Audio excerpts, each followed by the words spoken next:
அனைவருக்கும் வணக்கம். Thank you for subscribe and likes and comments. தொடர்ந்து எனக்கு சப்போர்ட் பண்ணுங்கள். இன்றைக்கி நான் என்ன செய்ய போகிறேன்னு பார்த்தீங்கன்னா முறுக்கு செய்ய போகிறேன். முறுக்குக்கு தேவையான பொருட்கள் இதில் நான் அரிசி மா 2 சுண்டு, 1 சுண்டு உளுத்தமா, உளுந்து கொஞ்சம் வறுத்து போட்டு அதை பவுடர் ஆக்கி போட்டு வச்சுருக்கிறேன். இது பார்த்திங்கன்னா ஓமம், இது பெரிய சீரகம், இதில் 4 செத்தல் மிளகாய் எடுத்துருக்கிறேன். இது இளஞ்சுடு தண்ணி எடுத்து வச்சுருக்கிறேன். அங்கே பார்த்திங்கன்னா நெய் விருப்பம் இல்லாதாக்கள் பட்டர் போடலாம்.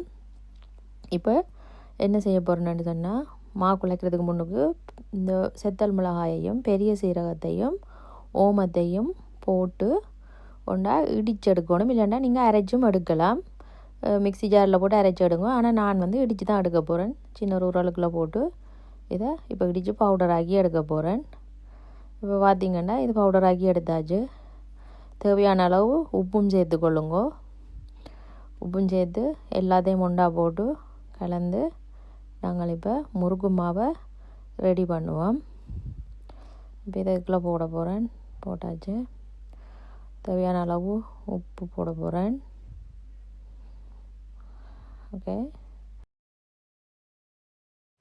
இப்போ இதுக்குள்ளே எல்லாத்தையும் போட்டு கலந்து போட்டு கொஞ்சமாக நெய் போடுவோம்.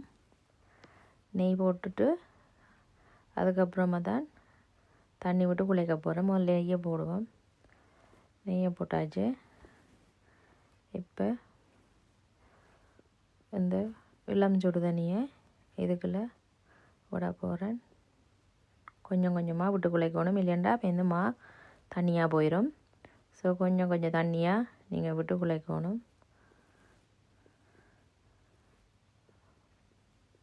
இப்போ பார்த்திங்கன்னா மா குழைச்சிட்டேன். மா எப்படி நல்ல பதமண்டு பார்க்குறது, இப்படி கையை வச்சு பார்த்தா கையிலையும் ஒட்டக்கூடாது, சட்டிலையும் பார்த்திங்கன்னா சுத்தவரை ஒட்டி இருக்கக்கூடாது. அதான் நல்ல பதம்.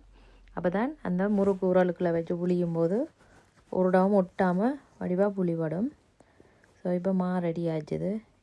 ஓகே, இப்போ மா ரெடி. இதுக்கு முன்னுக்கு ஒரு தட்டில் கொஞ்சமாக எண்ணெய் விரட்டி வைப்போம். இதில் தான் நான் முறுக்கை புளிஞ்செடுக்க போகிறேன். அப்போ தான் இலகுவாக கொண்டு போய் எண்ணெய்க்கு போடலாம். பார்த்திங்கன்னா இதில் எண்ணெய் பூசி வச்சுருக்கிறேன். அங்கால எண்ணெயும் ஒரு பக்கத்தில் சுட வச்சுருக்கிறேன். எண்ணெய் நல்லா சுட்டதும் இந்த முறுக்கு மாவை முறுக்குறாளுக்குள்ளே வச்சு புளிஞ்செடுப்போம். இதுதான் என்னோடய முறுக்குறாள். இதுக்குள்ளே தான் நான் வச்சு புளிய போகிறேன். இதுக்குள்ளே இந்த ஸ்டார் பல்லு வச்சுருக்கிறேன். ஸோ இதுக்குள்ளே இப்போ மாவை வைப்போம். மாவை வச்சுட்டேன். இப்போ இதை வட்டமாக புளிஞ்செடுக்க போகிறேன். பாருங்கள் எப்படி புளிகிறதுண்டு. எப்படி நெருக்கமாக புளிஞ்சாதான் எண்ணெய் உடைகளை கலராமல் இருக்கும். அப்படியே வட்டமாக வரும். ஓகே, இந்த தட்டில் ஒரு 5 அல்லது 4 புளியெல்லாம் புளிஞ்சு போட்டு எண்ணெய்க்கு போடுவோம்.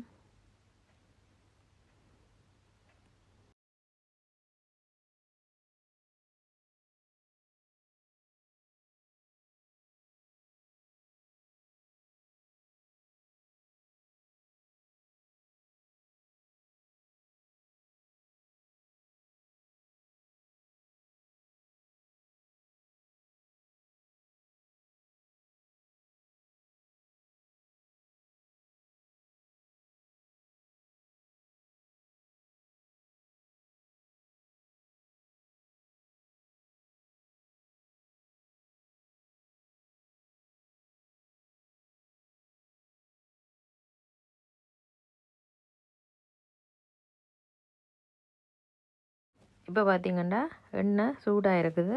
இந்த சூடான எண்ணெய்க்குள்ளே இந்த முறுக்குகளை போடுவோம்.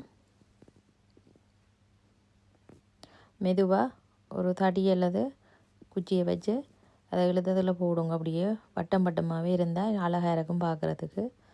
ஸோ நான் 5 புளிஞ்சினாலும் 5 இதுக்குள்ளே போட்டிருக்கிறேன். இது ஒரு பொன்னுற கலரில் பொரிஞ்சு வரும் வரைக்கும் வெயிட் பண்ணுவோம். இப்போ பார்த்திங்கன்னா இது பொரிஞ்சு வந்துட்டுது. பொரிஞ்சோன்னே அந்த எண்ணெயில் இருக்கிற அந்த பபுள்ஸ் எல்லாம் அடங்கிடும். அடங்கினதுக்கப்புறம் முறுக்குகளை நாங்கள் வெளியில் எடுப்போம்.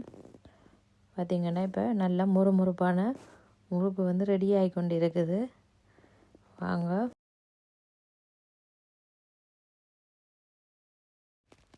இப்போ எல்லா முறுக்கும் நான் பொரிச்சு எடுத்துட்டேன். பார்த்திங்கன்னு சொன்னால் நல்ல ஒன்றுரமான கலரில் வந்துருக்குது. எல்லாமே பார்க்க அழகாயும் இருக்குது. இப்போ ஒரு முறுக்கு எடுத்து அமர்த்தி பார்ப்போம் எப்படி இருக்குன்னு. பார்த்திங்கன்னா நல்லா பொரிஞ்சிருக்குது. நல்லா முறுமுரண்டு இருக்குது. கையில் அமர்த்தி பார்க்கக்கே தெரியுது அது நல்ல முறுமுறுப்பாக இருக்குது. ஸோ இப்படி தான் முறுக்கு செய்கிறது. இது வரும் இலகுவான முறை. இன்னொரு முறைக்கு உளுந்து அரைச்சி அதில் எப்படி முறுக்கு செய்கிறதுன்றதை பார்ப்போம். ஸோ எல்லோரும் வாங்கோ முறுக்கு சாப்பிட்றதுக்கு.